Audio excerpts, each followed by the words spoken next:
네, 오늘 하나님이 우리에게 주신 말씀 함께 볼 텐데요. 출애굽기 30장 37절로 38절의 말씀이고요. 31장 3절로 5절의 말씀입니다. 총 5절의 말씀을 볼 텐데요.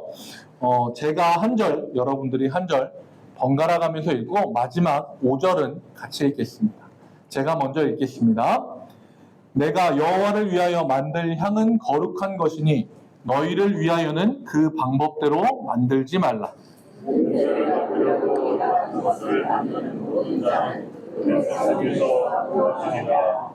하나님의 영을 그에게 충만하게 하여 지혜와 총명과 지식과 여러 가지 재주로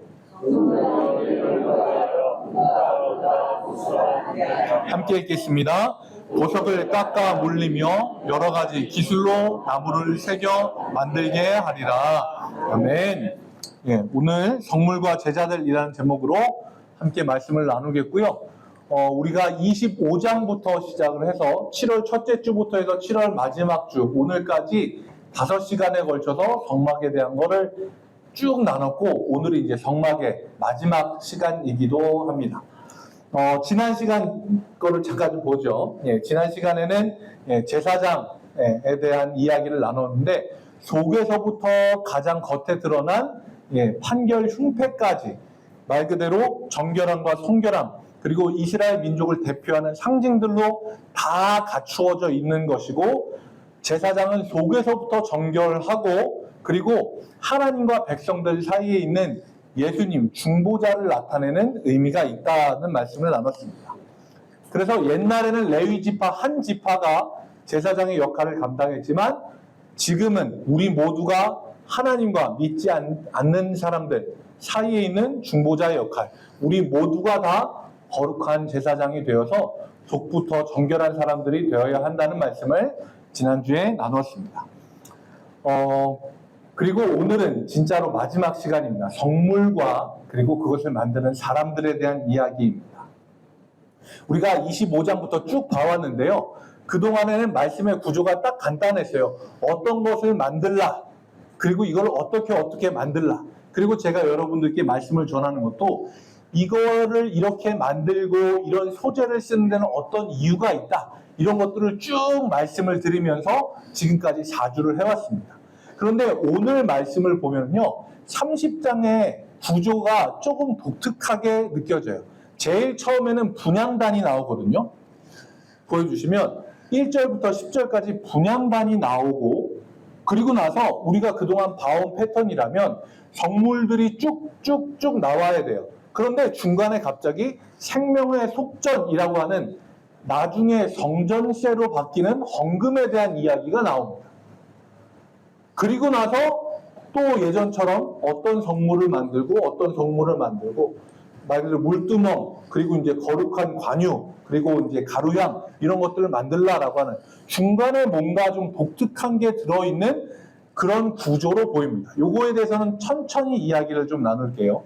제일 처음에 있는 분향단부터 이야기를 나누겠습니다. 먼저 1절 말씀을 좀 보겠습니다.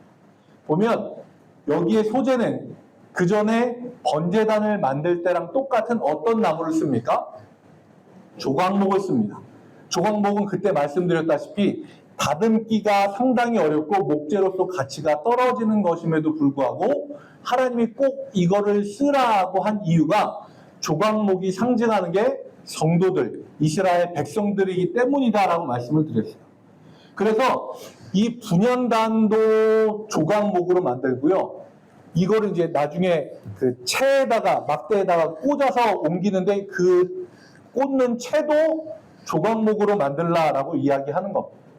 조각목의 상징은 성도들이에요. 그래서 중요한 성물들의 모든 근본 재료, 겉을 금으로 싸든 노스로 싸든 그 속에 있는 건 다 조각목입니다. 왜냐하면 교회를 이루는, 성막을 이루는 가장 근본은 성도들이기 때문에 그래요. 골로새서 1장 18절 말씀에 이렇게 이야기합니다. 예수님에 대해서 이야기하거든요. 그는 몸인 교회의 머리시라. 예수님이 교회의 머리 되시고요. 우리는요. 고린도전서 6장 15절에 우리의 몸이 그리스도의 지체. 말 그대로 머리인 예수님이 교회의 머리가 되시고 우리들은 그 몸의 각 부분들이다라고 이야기하는 거예요. 성경의 신약에서도 또한 구약에서도 똑같은 이야기를 하고 있는 겁니다. 교회는 건물이 아니에요. 교회는 성도들의 모임과 성도들이 모여서 함께 드리는 예배, 그 자체가 바로 교회인 겁니다. 교회를 채우고 있는 성물들도요, 그냥 이루어지는 게 아니라 조각목, 바로 성도들의 헌신, 성도들 그 자체가 드려짐으로 그것이 성물이 되는 겁니다. 자기의 삶을 다듬고 깎아서 하나님 앞에 바치는 헌신이 있어야 그것이 성물이 되는 겁니다. 자, 분향단은 성도들의 헌신을 상징합니다. 그러면 거기에서 피워지는 향이 의미하는 게 있습니다. 말씀을 보여주시면 요한계시록 8장 4절에서 이렇게 이야기합니다. 향연이, 말 그대로 향이 피어 올라지는 그 연기가 성도의 기도와 함께 천사의 손으로부터 하나님 앞으로 올라가는지라 라고 이야기합니다. 그래서 분향단에서 피워지는 그 향들은 성도들의 기도예요. 자, 그리고 그 기도는 우리가 본 30장의 말씀을 보면 아침마다 그 위에 향을 살라서 불이 올려지게 하고 또 저녁 때에도 이 향이 피워지게 하는 거예요. 이 두 가지를 가지고 의미를 풀면요, 아침과 저녁에 향을 피우는 것은 의미입니다. 아침부터 저녁까지 하루 종일 하나님 앞에 우리가 드리는 기도가 끊어지지 않게 하라는 의미입니다. 신약에서도 똑같이 이야기하잖아요. 쉬지 말고 기도하라. 그래서 이 분향단은 성도들의 헌신이고 거기에 피워지는 향은 하나님을 향한 성도들의 기도입니다. 우리의 기도도 하나님을 향해 드리는 헌신도 그냥 드려지고 사라져버리는 게 아니라 끊임없이 하루 종일 계속해서 하나님 앞에 드려지고 올려지는 그런 헌신과 기도가 되었으면 좋겠습니다. 이제 이어서 나오는 아까 조금 이상하다고 했던 속전세, 그리고 다른 앞으로는 이제 성전세로 바뀌는 그걸 보면은요, 흐름으로 보면 이상하게 보입니다. 이상하게 보이는 것처럼 보여요. 성물에 대한 이야기를 하다가 갑자기 속전세를 이야기하기 때문에. 그런데 앞에 드려진 분향단이 성도들의 헌신이다라고 한다면 두 번째로 나오는 속전세에 대한 것도 하나님 앞에 드려지는 것이라는 의미에서 보면 일맥상통합니다. 전혀 다른 흐름이 아니에요. 하나님 앞에 드려지고 바쳐지는 거에 있어서는 같은 의미입니다. 자, 여기에서 가장 큰 특징이 있는데요. 30장 15절 말씀을 보면 이렇게 되어 있습니다. 너희의 생명을 속하기 위하여 여호와께 드릴 때에 부자라고 해서 반세겔 더 내지 말고 가난한 자라고 해서 덜 내지 말지며. 딱 정해져 있어요. 20살 이상은 무조건 반세겔을 내도록 되어 있는 겁니다. 그런데 우리의 생각과는 조금 달라요. 부자면 세금을 많이 내야 되고 가난하면 세금이 좀 감면되는 게 있어야 된다라고 생각합니다. 하나님도 다른 부분에 있어서는 그렇게 이야기하세요. 그런데 단 하나, 이 속전세에 있어서는 부자라고 더 내지 말고 가난하다고 해서 덜 내지 말라라고 다르게 이야기하십니다. 분명하게 이렇게 이야기하시는 데는 이유가 있을 겁니다. 생명의 속전, 말 그대로 생명을 속하는 값으로 내는 거예요. 목숨값으로 내는 겁니다. 이게 뭐냐면 하나님 앞에 모든 생명의 가치는 똑같다는 거예요. 부자라고 해서 목숨이 2개, 3개 되는 거 아니지 않습니까? 가난하다고 해서 목숨이 절반밖에 안 되는 건 아니잖아요. 그 생명의 주인이 누구냐라고 하는 거예요. 누구에게 속해 있느냐? 하나님에게 속해 있고 그건 다 누구에게나 똑같다는 겁니다.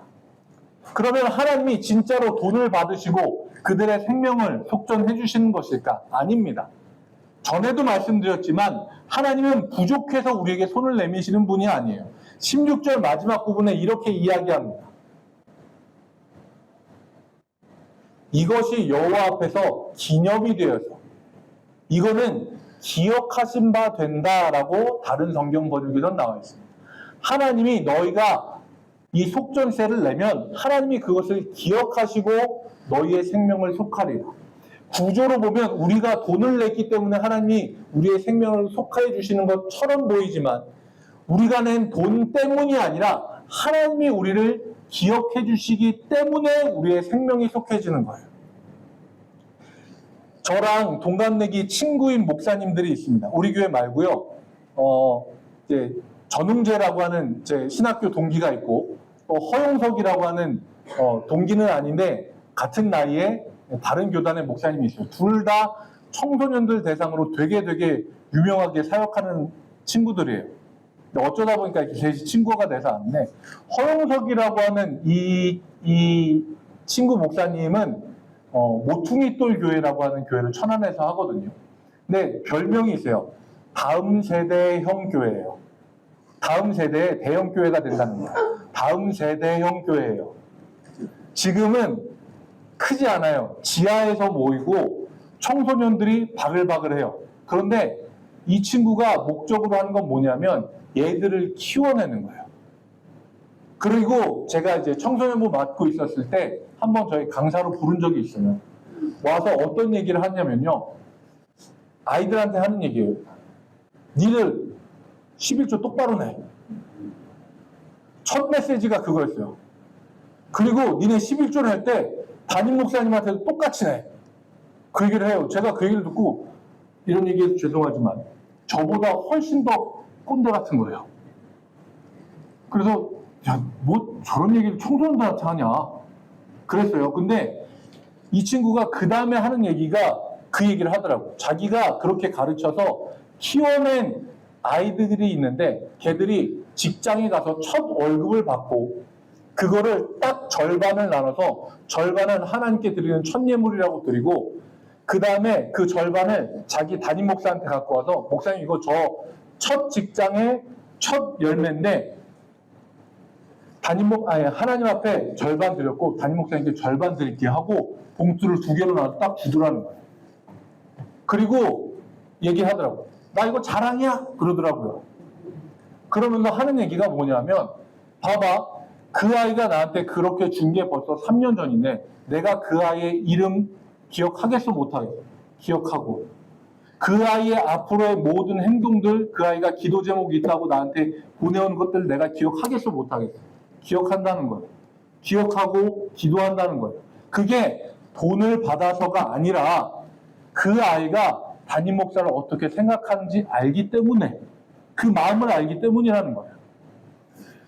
속전세도 마찬가지예요. 하나님 앞에 우리가 어떤 마음으로 드리느냐? 하나님이 그거 없어서 반세계 얼마 되지 않는 돈이에요. 그게 없어서 내놓으라는 게 아니라 하나님을 어떻게 생각하는지 그걸로 보이라는 겁니다. 어딘가 모임에 가면요 사람들이 회비를 냅니다. 왜냐하면 운영을 위해서도 내기도 하지만 내가 거기에 속해 있기 때문에 내는 것이기도 해요. 제가요 전도사로서 생활을 조금 하다가 1년 딱 하고 그리고 나서 한 10개월 정도를 뜻하지 않게 쉰 적이 있습니다. 그때는 뭐 하고 살았냐면요. 교회에 있는 아이들한테 음악 교실을 했어요. 기타 가르치고, 베이스 기타 가르치고, 드럼 가르치고, 그러면서 제가 한 10개월 정도를 살았거든요. 그때 제 모습이에요. 놀랍게도 같은 인물입니다. 제가 얼굴로 웃기는 스타일은 아니긴 한데, 보시면 웃음이 나시는지. 처음에 교회에서 아이들한테, 왜냐면 교회에서는 저한테 이제 가르치는 페이를 주시니까, 그걸 받아가지고 하면 아이들한테, 야, 악기 배우고 싶으면 와라. 그러니까 애들이 막 왔어요. 처음에 막 가르쳐주고 애들한테 막 너무 많아서 애들 막 알려주느라 시간이 빠듯하게 막 가르쳐줬습니다. 그런데 그렇게 2주, 3주가 지나니까 얘들이 빠져요. 왜? 이유는 하나예요. 그 교회 담당 목사님이신 저희 선배님하고 얘기를 해보니까 이유는 하나예요. 얘들이 여기에 소속감이 없는 거예요. 공짜니까. 그래서 그 목사님하고 저랑 이야기를 했어요. 어떻게 하면 얘들을 나오게 할 수 있을까?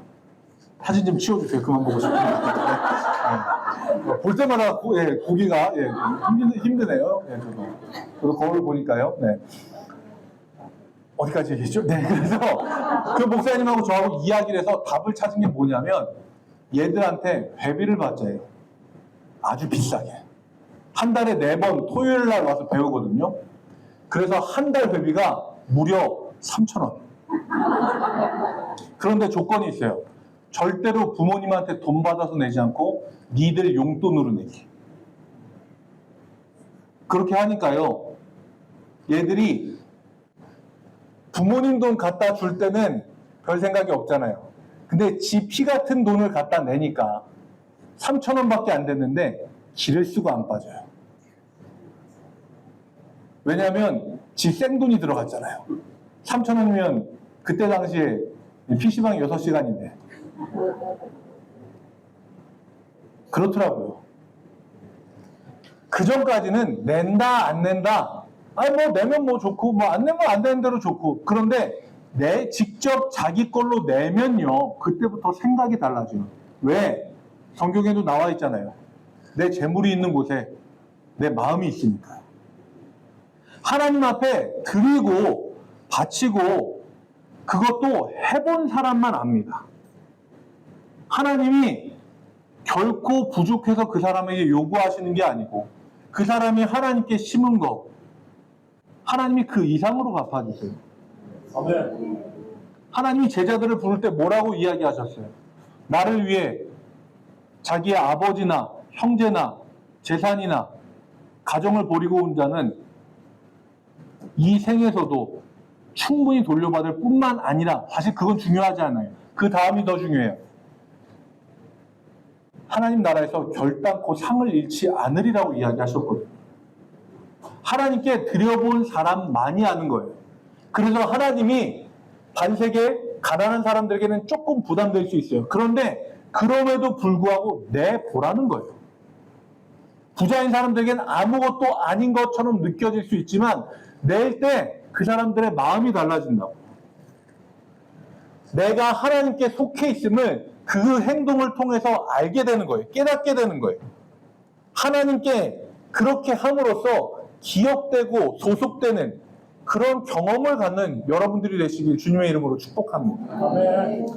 자, 그리고 나서 물두멍이라고 하는 게 나와요. 18절 말씀입니다. 너는 물두멍을 노수로 만들고 그 받침도 노수로 만들어 씻게 하되 그것을 회막과 제단 사이에 두고 그 속에 물을 담으라. 말 그대로 물을 담아 놓는 거예요. 그런데 중요한 건 위치입니다. 물두멍은 어디에 있냐면요. 회막과 제단 사이. 회막이라고 하는 건 성소와 지성소가 있는 곳이 회막이고요. 제단은 번제단. 성전의 장막에 딱 들어가자마자 제일 앞에 있는 불 피워서 올려드리는 그 제단. 그 사이에 두는 거예요. 그래서 회막에 들어갈 때 물로 씻고 들어가고요. 그리고 제단에 다시 가서 하나님 앞에 화제를 드릴 때, 불로 태워서 제사를 드릴 때도 그렇게 해야 되는 거예요. 제가 전에 이스라엘 백성이 그 홍해 바다를 건너올 때 제가 했던 이야기인데 너무 오래전 얘기죠. 네. 그때 했던 이야기예요. 성경에 나오는 모든 부분이 그렇지 않지만 물 가운데로 사람이 지날 때 그 물이 의미하는 바가 있다 그랬습니다. 뭘까요? 죽음이에요, 죽음. 네. 자, 여러분들의 기억을 다시 한번 좀 되살려 보세요. 홍해가 갈라지고 이스라엘 백성이 그 가운데로 지났어요. 그리고 나서 하나님 앞에 새로운 언약, 약속을 맺은 새로운 백성이 됐어요. 자, 그러면 이 물이 의미하는 바는 뭘까요? 죽음입니다. 아유, 네, 아유, 감사합니다. 이렇게나 기억력들이, 그냥, 아마 일교회 여러분들 절대 치매 안 걸리실 거예요. 물이 의미하는 바가 성경의 모든 물이 다 그렇다는 얘기 아니에요. 그러면 이단입니다. 그러면 이제 물을 포도주로 바꾼 것도 이상하게 돼요. 근데 물 가운데로 사람이 지나가는 건 죽음을 의미해요. 그래서 회막에 들어갈 때 물로 씻고 나아가는 건 새롭게 되어서 나아가는 거예요. 그리고 하나님 앞에 제단으로 다시 가서 화제를 드릴 때에도 씻어서 사실 회막에서 나왔을 때는 그렇게 뭐가 묻거나 그럴 일이 없어요. 그런데도 씻는 거예요. 왜? 하나님 앞에 계속 새로워져야 되니까. 그래서 이 물두멍의 의미는요, 새로움이에요. 하나님 앞에 나아갈 때는 계속해서 모든 순간 새롭게 나와야 돼요. 여러분도 오늘 저녁 예배 나오실 때 어떤 마음으로 나오셨는지 잘 모르겠어요. 그런데 여러분들이 새로운 마음으로 기대하는 마음으로 나오시면 하나님은 그때마다 새로운 은혜를 여러분들에게 더해주실 줄로 믿습니다. 자, 그리고 나서 거룩한 관유랑 그 다음에 가루향이라고 하는 두 가지 향품을 만드는 걸 이야기를 하세요. 보여주시겠어요? 요거는 33절과 37절에 33절 부분은 거룩한 기름이고요. 관유. 그리고 37절 부분은 가루향이에요. 가루로 만들어진 향내 나는 거예요. 자, 그런데 이 두 가지에서 공통적으로 이야기하는 게 있습니다. 뭐냐면 같은 것을 만드는 모든 자와 이것을 타인에게 묻는 모든 자, 이 같은 것을 만드는 모든 자. 그러니까 하나님이 지정한 방법과 재료들이 있는데 그걸 가지고 똑같이 만드는 사람, 또 그걸 똑같이 자기에게 쓰는 사람은 그 백성 중에서 끊어질 거다라고 이야기합니다. 사실 생각을 해보면 뭐 여기 나온 재료들이 그 당시에 되게 좋은 재료들, 좋은 향이 날 수밖에 없는 재료들을 모아서 만든 거예요. 그럼 당연히 향이 좋겠죠. 그런데 하나님이 이거를 얘기하시는데 그 기름은 하나님 앞에 거룩한 기름이니까 사람에게 쓰지 말고 똑같이 만들어서 너희가 냄새도 맡지 말라는 거예요. 가루로 된 것도 마찬가지예요. 왜냐하면요, 이건 하나님이 분명히 하나님의 것과 사람의 것을 구별하도록 하시는 거예요. 구별하는 거. 이 구별하는 게요, 생각보다 되게 헷갈려요. 왜냐하면요, 특히 요새 같은 때는 구별과 차별을 사람들이 잘 몰라요. 간단한 예를 들어볼게요. 궁중 목욕탕이 남탕과 여탕으로 나눠져 있는 거 구별입니까? 차별입니까? 자, 그런데 여기에 어떤 사람이 이렇게 이야기하는 거예요. 아, 나는 깨끗한 목욕탕이 좋아요. 근데 내가 생각해보니까 여탕이 왠지 더 깨끗할 것 같아요. 그래서 난 남자지만 나는 여탕에 들어가겠습니다. 이 사람을 막아요. 그럼 이게 구별이에요? 차별이에요? 헷갈리시죠? 다시 한번 말씀을 드릴게요. 저는 지금까지 여성으로 생각하고 살아왔어요. 그러니까 내 몸은 남자더라도 나는 여탕에 들어가서 씻겠습니다. 그 사람을 막아요. 이게 차별이에요? 구별이에요? 헷갈리세요? 다른 예를 하나 들어볼게요. 제가 실제로 경험한 거예요. 다른 교회에서. 어떤 교육 프로그램, 사람들과 함께 교제하고 소통하는 그런 프로그램을 진행하시는 분이 저에게 이야기하셨어요. 목사님, 제가 목사님이 집례하시는 성찬을 보니까 제가 이제 성찬 집례할 때 저만 이제 교회에서 일부 예배 드릴 때는 공통의 서식에 맞춰서 하지만 제가 할 때는 따로 하는 게 있거든요. 그걸 보니까 의미가 너무 좋아서 우리 애를 하나로 만들어주는 것 같아서 제가 진행하는 프로그램에서 제가 목사님이 하시는 그 정찬식을 똑같이 하고 싶은데 그걸 저한테 주시고 제가 정찬 이렇게 하게 해주시면 안 돼요? 그래서 제가 안 된다 그랬어요. 이거는 차별입니까? 구별입니까? 계속해서 헷갈리시죠? 정찬은요, 목회자만 하도록 되어 있어요. 왜냐하면 거기에 다른 게 아니라 성령의 임재를 간구해서 거기에 놓여져 있는 떡과 포도주를 성별하는 과정이 있거든요. 그건 목회자만 할 수 있어요. 하나님 앞에 자신의 삶을 온전하게 드리고 안수를 받은 목회자만 할 수 있어요. 그래서 제가 그렇게 말씀을 드렸어요. 모든 형식과 이런 거 다 드리겠다. 그런데 이름을 애찬식으로 하고 진행하시고 그 의미와 이런 것들을 다 쓰시는 건 좋은데 성별의 기도는 평신도는 할 수 없습니다. 이게 정해져 있는 겁니다. 이거는 구별이에요. 차별이 아닙니다. 차별은 그런 거예요. 좀 옛날 목사님들 중에 이렇게 하시는 분들 있잖아요. 네. 할렐루야가 아멘 이렇게 하시는 분들 있잖아요.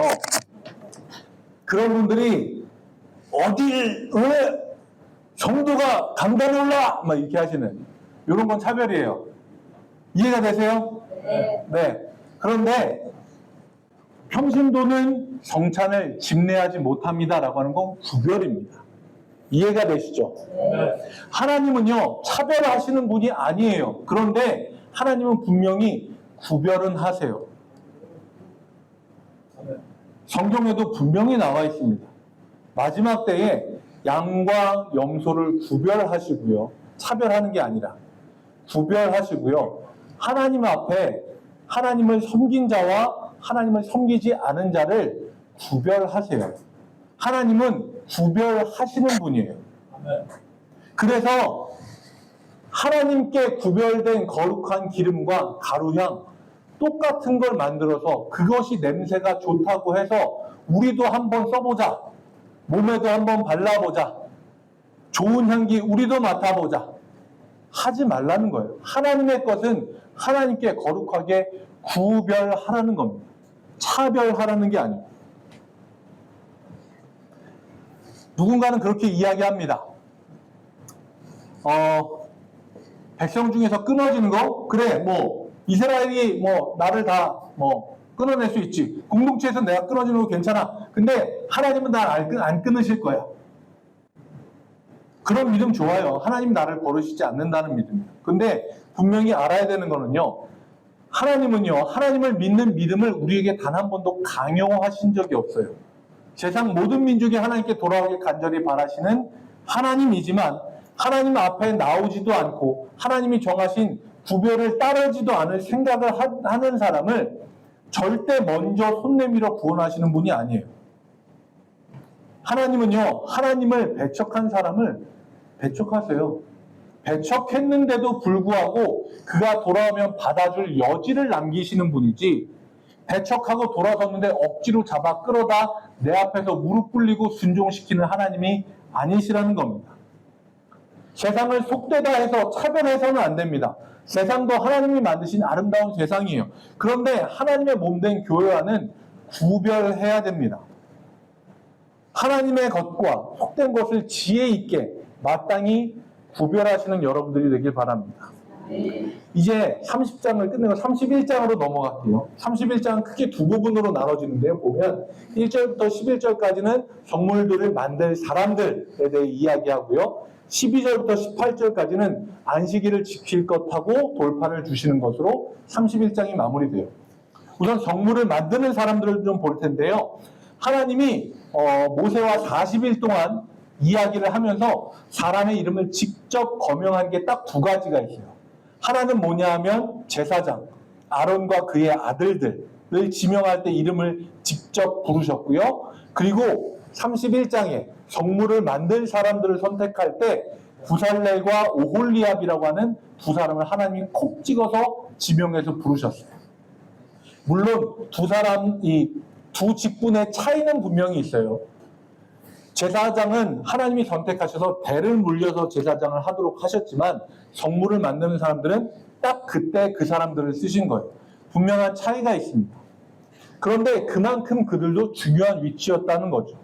자, 보시면 2절에 나오는 부살렐이라고 하는 사람인데 이 사람의 이름의 뜻은요. 하나님의 그늘 아래라고 하는 뜻입니다. 그리고 오홀리압이라고 하는 사람은 아버지의 천막이라고 하는 이름의 뜻을 가지고 있어요. 그리고 이 사람들의 이름이 나와 있는 이 사람들을 지명해서 부를 때 하나님이 이 두 사람에게 공통적으로 하신 말씀이 있어요. 3절과 6절 말씀인데요.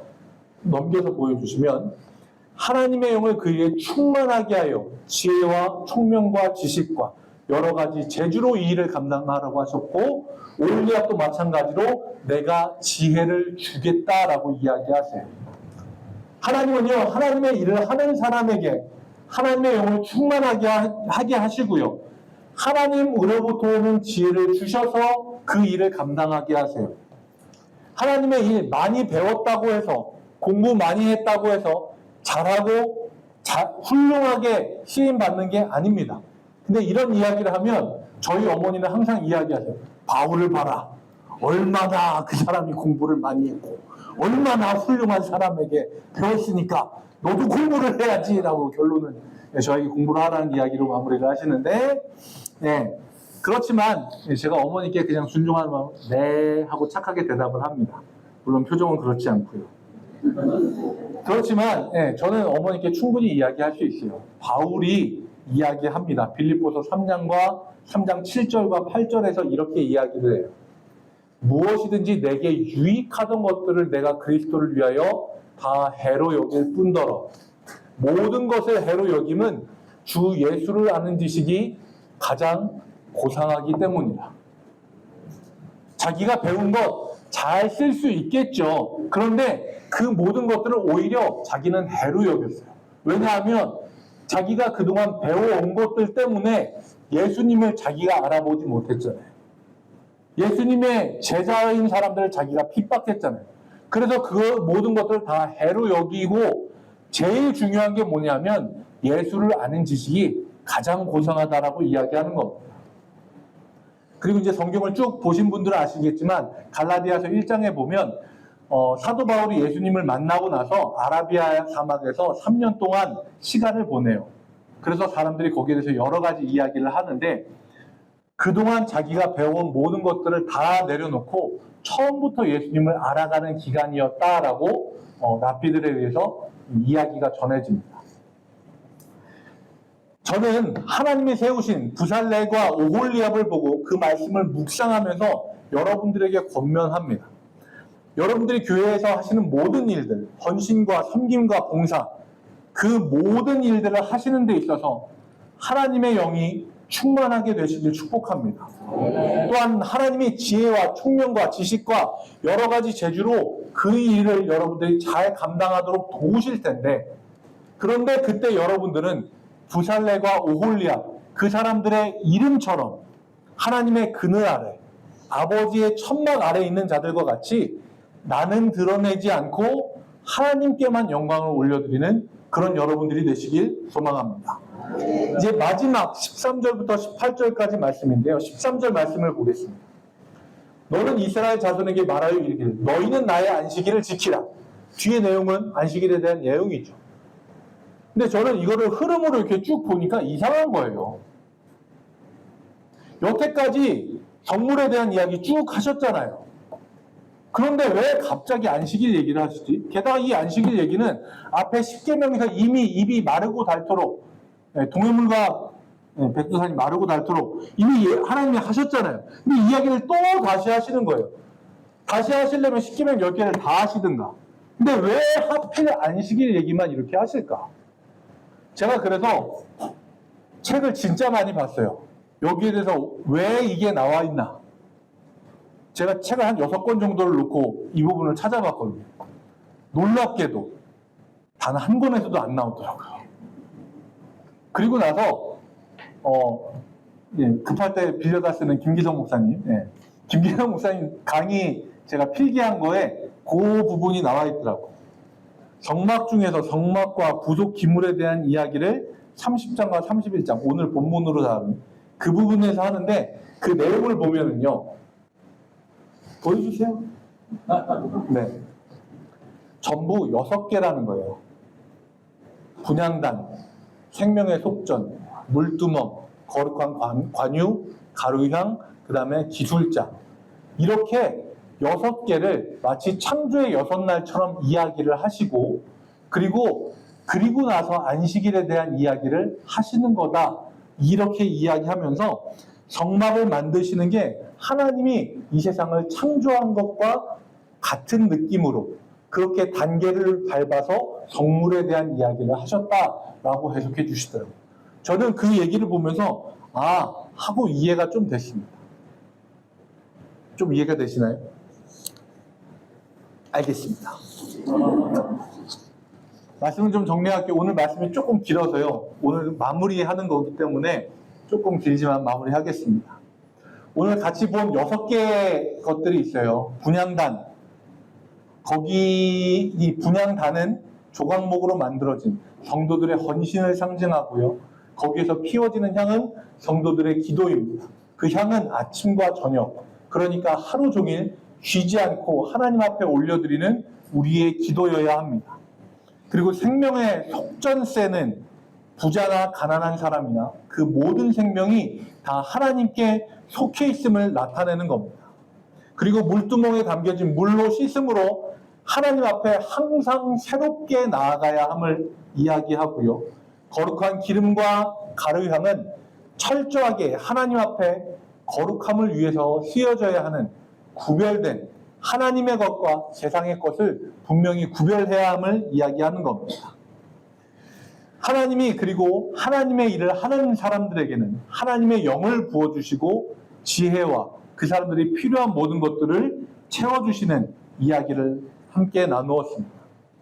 이 정막을 채우는 모든 과정의 이야기들을 창조의 이야기와 연결해서 말씀하심으로 하나님의 일하심과 하나님의 안식이 그 안에 함께 있도록 하신 것이 오늘 우리가 본 30장과 31장의 말씀입니다. 이 정막의 과정을 여러분과 함께 5주 동안 쭉 나눠왔는데요. 그 어느 것 하나 사람의 뜻과 생각으로 된 게 아니라 하나님의 섬세한 지도와 지시에 의해서 지어졌음을 알게 되고 그 하나하나에 하나님의 구원의 사역, 앞으로 예수님을 통해서 보여주실 그 모든 것들이 집약적으로 들어가 있음을 우리는 함께 나누어 보았습니다. 하나님은요, 그렇게 세밀한 계획을 가지고 성막을 세우신 것처럼 우리를 향해서도 굉장히 세밀한 계획을 갖고 계시는 분입니다. 그리고 그것을 그대로 이루어 가십니다. 그 놀라운 일에 저와 여러분이 함께하길 원하시고 우리는 그 일에 우리의 몸으로 우리에게 주신 것으로 함께 참여할 때 하나님의 영으로 우리에게 충만하게 해주실 것이고 지혜와 지식과 필요한 모든 것을 채우시는 하나님의 은혜를 함께 누리는 저와 여러분들, 우리 장자 1교회 모든 성도님들이 되시기를 주님의 이름으로 축복합니다.